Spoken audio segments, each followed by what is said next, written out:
ఏదైనా సరే name board ఎలా అతికించాలి? అసలు నేమ్ బోర్డ్స్ ఎందుకు పెట్టుకుంటాం? మనం ఎవరో తెలియడానికి, మన స్టేటస్ కానీ, మన అడ్రస్ కానీ, మన పేరు కానీ, లేదా మనం చేసిన మంచిని గుర్తుపెట్టుకోవడానికి, లేదా ఇతరులు దీన్ని ఆదర్శంగా కూడా తీసుకోవచ్చు, లేదా మనతో కలిసి ఉన్న మనిషి దూరమైనప్పుడు ఎక్కడుందో గుర్తుంచుకోవడానికి పెట్టుకునేదే ఈ నేమ్ బోర్డు. ఈ నేమ్ బోర్డు పెయింట్ వేసిన గోడ మీద అతికించేటప్పుడు అక్కడక్కడ సుత్తితో ఘాట్లు కొట్టేసుకొని సిమెంట్ స్ట్రాంగ్గా కలుపుకొని ఆ బండకంతా పూసి అతికిస్తాం. కానీ అది అప్పుడప్పుడు వర్షం వచ్చినప్పుడు గోడ మీద నుంచి ఆ నీళ్లు బండ మీదకో లేదా బండలోకో దిగినప్పుడు ఈ నేమ్ బోర్డు ఊడిపోతుంది.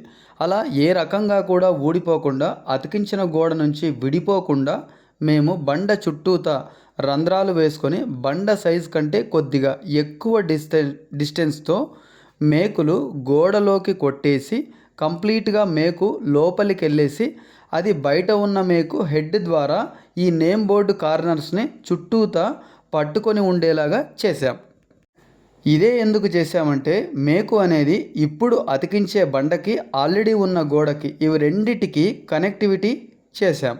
మేకు మనకు చూడ్డానికి అగ్లీగా కనిపిస్తుందని మనకు అనిపిస్తే బండ అతికించిన తర్వాత బండ మీదకు గోడ మీదకు పట్టీలాగా సిమెంట్తో కట్టేసుకున్నా సరిపోతుంది. సార్ మీకు అనిపించవచ్చు, ఒకవేళ మేకు కొట్టకుండా ఓన్లీ సిమెంట్తో అతికించి పట్టీ కట్టేయచ్చు కదా అని మీకు అనిపించవచ్చు. ఇది ఇంటి బయట గోడకే అతికిస్తాం. వర్షం నీళ్ళు బోర్డు మీదకో బోర్డు లోపలికో నీళ్లు పీల్చుకుంటే బండకి గోడకి కనెక్షన్ కట్ అవుతుంది ఈ నీళ్ళ ద్వారా. ఆ తరువాత ఈ నేమ్ బోర్డు ఊడిపోతుంది.